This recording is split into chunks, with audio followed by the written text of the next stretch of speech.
नमस्कार किसान भाइयों, आप सभी का बहुत बहुत स्वागत है हमारे चैनल कृषि ज्योति पर। आज हम एक बार फिर से हाजिर हैं एक नई जानकारी के साथ। आज हमारे साथ हैं कृषि विभाग के सेवानिवृत्त सहायक निदेशक डॉक्टर मदन लाल जोशी जी, जो हमें जानकारी देंगे मिट्टी जांच के बारे में।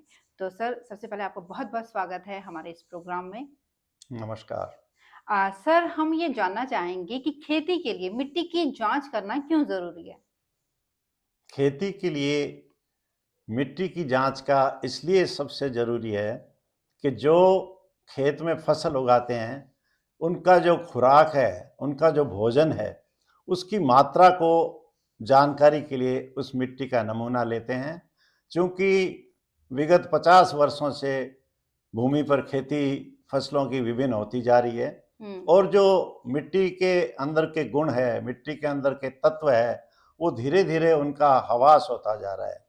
कौन सा तत्व ज़्यादा है, कौन सा कम है, इसकी जानकारी के लिए मिट्टी की जांच कराना बहुत ही आवश्यक है। जी सर, मेरा नेक्स्ट क्वेश्चन ये है कि क्या मिट्टी की जांच करवाने के लिए मिट्टी का जो सैंपल लेने का तरीका है वो भी अलग से निर्धारित है या नॉर्मल, मतलब मुझे कोई कहे मिट्टी का सैंपल लेना तो मैं सीधा उठा के और टेस्ट के लिए ले जाऊंगी। बहुत ही महत्वपूर्ण प्रश्न है।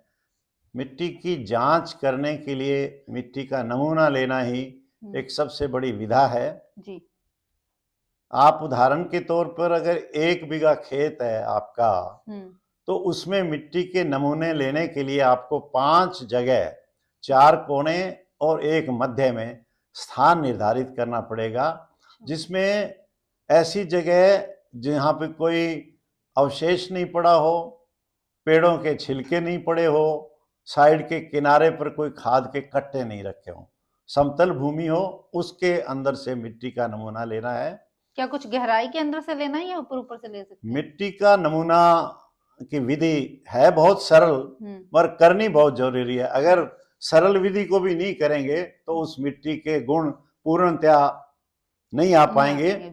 मिट्टी को सबसे पहले 9 इंच गहरा, 9 इंच गहरा वी शेप का खड्डा, वी शेप अंग्रेजी की वी होती है, उसके हिसाब से 9 इंच का खड्डा खोदें 5 जगह में।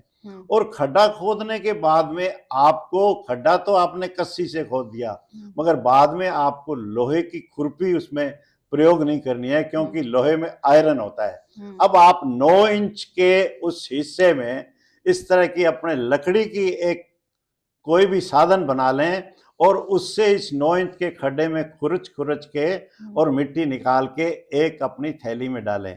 ऐसा 5 की जगह तैयार करने के बाद में आपके पास में मिट्टी हो सकता है 2 किलो हो जाए, 2.5 किलो हो जाए।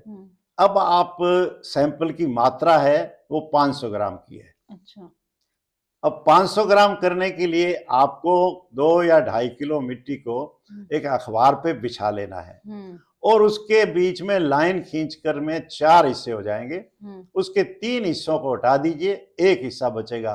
अगर बाद में भी एक हिस्से में वो 1 किलो बच गया तो फिर उसके 4 हिस्से करें और फिर उसमें से आप 500 ग्राम मिट्टी को लेकर वो आपका खेत का एक समुचित तरीके से तैयार किया हुआ नमूना आपके हाथ में आ गया।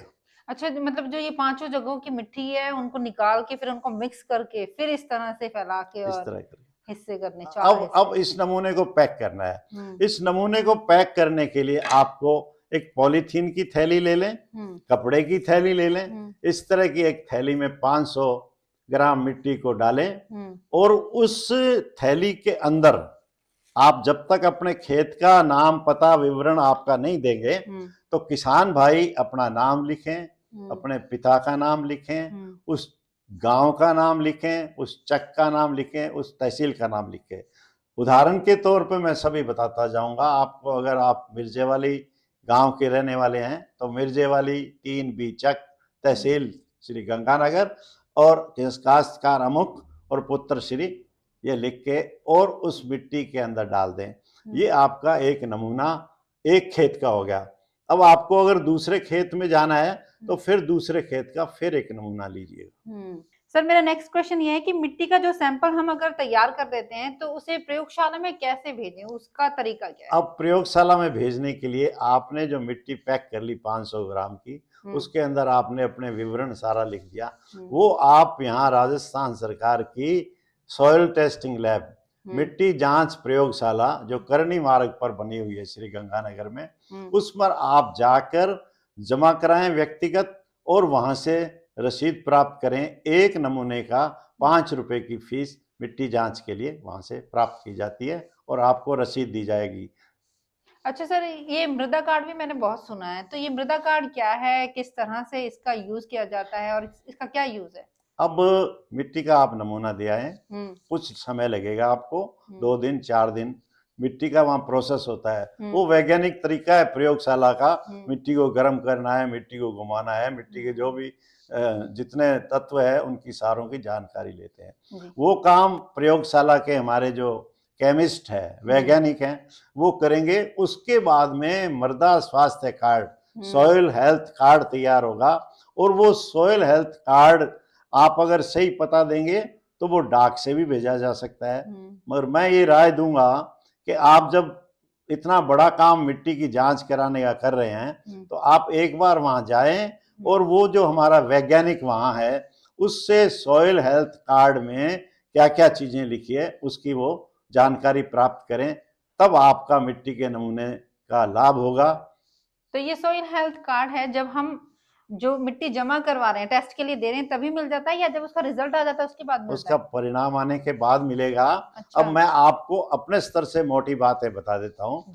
मिट्टी के जो गुण कहे हैं, मिट्टी के अंदर जो पैरामीटर्स है, एक पीएच मान होता है। मिट्टी का पीएच मान से आपको ये पता लगता है कि ये मिट्टी अम्लीय है कि ये क्षारीय है। अगर अम्लीय है तो भी फसल नहीं हो पाती, और इसका क्षारीय गुण होगा तो भी मुश्किल है। मिट्टी का पीएच मान 7.5, 7.5 से 8 तक की नॉर्मल है। आपका जो सॉइल हेल्थ कार्ड मिलेगा उसके ऊपर लिखा होगा, जैसे अपने खून का टेस्ट कराते हैं हीमोग्लोबिन लिखा हुआ होता है, ऐसे ही उसमें पीएच मान होगा 7.5 से 8 के बीच की आपकी नॉर्मल होगी। अगर 8 से ऊपर गई तो वो क्षारीय होगी। एक उसका दूसरा मान है ईसी, वो ईसी के अंदर भी 0.5 से 1 तक का नॉर्मल होगा। अगर उससे ऊपर जाएगी तो फिर वो भी आपके मिट्टी नुकसानदायक होगी। तीसरी बात, हमारा जो कृषि का वैज्ञानिक है मिट्टी परीक्षण प्रयोगशाला में, वो अपनी टिप्पणी देगा उसमें नीचे भी, यह अमुक फसल के लिए उपयुक्त है और इसके अंदर क्षार है कि लवण है कि अम्ल है, वो सारी चीजें। चूंकि इसलिए जब इतना बड़ा काम मिट्टी परीक्षण का आप करवा रहे हैं तो उस वैज्ञानिक के पास जाएं, और अगर डाक से अगर आ जाएं तो आप उसको, मैंने जैसे पीएच मान, ईसी वैल्यू और उसकी सिफारिश की हुई उर्वरक, उसी में वो आपको प्रति hectare urea, DAP, superphosphate, MOP, इस सब की मात्रा का भी वो वर्णन सॉइल हेल्थ कार्ड में आपको मिल जाएगा। मतलब इस रिपोर्ट के बाद आपको पता लग जाता है कि आप कौन सी खाद किस तरह डालें, कितनी जगह पर डालें। ज्यादा खाद का प्रयोग करते हैं तो आपकी खाद कम लगेगी, उपज आपकी अच्छी होगी और आपको इससे आर्थिक लाभ भी मिलेगा। इस मिट्टी परीक्षण प्रयोगशाला का ये लाभ रहेगा जो किसान भाइयों को प्रत्येक को, अब चूंकि 71 में हरित क्रांति आई थी, जब से हमने एक फसल, दूसरी फसल और तीसरी फसल एक भूमि पर खरीफ रबी जायद लेते जा रहे हैं, भूमि की उर्वरा शक्ति कम होती जा रही है। अब मिट्टी जांच से आपके खेत में कितनी उर्वरा शक्ति है इसका पता लगता रहेगा। सर एक क्वेश्चन और है कि मिट्टी टेस्ट कराने के बाद कार्ड से परिणाम कैसे देखें? कार्ड से परिणाम में आपको तीनों चीजें, पीएच मान, ईसी वैल्यू, ये सब आपको कार्ड में लिखी हुई मिलेगी। खाद कितनी डालनी है ये भी मिल जाएगा, और उसकी एक अलग से सिफारिश आएगी, जैसे आदमियों में डॉक्टर्स नीचे लिखते हैं वैसा का वैसा एक सिफारिश भी आएगी। हिंदी में होता है, आप अच्छी तरह से इसको जांच कर सकते हैं। जी सर, नेक्स्ट क्वेश्चन ये कि मिट्टी के गुण क्या हैं, इसके बारे में आप हमें बताइए। हाँ, मिट्टी के गुणों में, मिट्टी के अंदर 16 तत्व होते हैं जो फसलों को भोजन के रूप में, खुराक के रूप में दिए जाते हैं। इन 16 तत्वों में से nitrogen, phosphorus, potash, molybdenum, zinc, sulphur, ये सभी तरह के गुण होते हैं, और इन गुणों की सारों की जांच, हमारी ये मिट्टी की जांच जो हम कर रहे हैं इसके माध्यम से प्राप्त होती है। सर एक क्वेश्चन और है, चलते चलते मैं ये जानना चाहूंगी कि जो बागों के लिए मिट्टी का जो नमूना लिया जाता है वो किस तरह से लिया जाता है? बहुत ही महत्वपूर्ण जानकारी अपने इस आज के एपिसोड में अंतिम चरण में है। बाघों के लिए, चूंकि बाघ 50-40 वर्ष के लिए होता है और बाघ को पालना एक बच्चे की तरह होता है, बाघ के लिए चूंकि इसकी जड़ें 3-4-5 फुट तक जाती है, बाघ का नमूना लेने के लिए आपको 5 फुट गहराई तक नमूने लेने पड़ेंगे। 5 फुट गहराई में आपको एक डिगर मशीन लाएंगे, उसमें पहले फुट में तो आप 2 सैंपल लेंगे, आधा फुट पे हो गया, एक फुट पे, और उसके बाद में एक फुट पे 5 फुट तक जाइएगा।